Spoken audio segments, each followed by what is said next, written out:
Isinailalim sa state of calamity ang Dasmariñas sa Cavite dahil sa pagdami ng mga kaso ng dengue roon.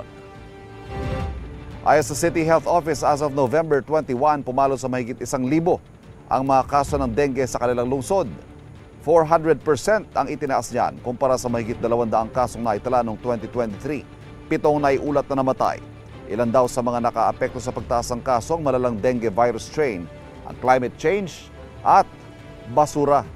Bilang tugon, nagpapatuloy ang search and destroy operations ng Dasmariñas LGU, gaya ng paglilinis, education drive, fogging at misting operations.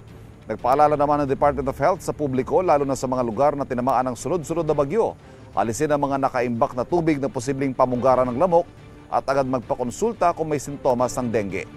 Batay sa datos ng DOH, nasa 340,860 ang naitalang kaso ng dengue sa buong bansa mula January 1 hanggang November 16, 2024. Mas mataas po yan ng 81% kumpara sa 188,574 cases na naiulat sa kaparehong panahon noong 2023. 881 ang namatay. Kapuso, huwag magpapahuli sa latest news and updates. Mag-iuna ka sa balita at mag-subscribe sa YouTube channel ng GMA Integrated News.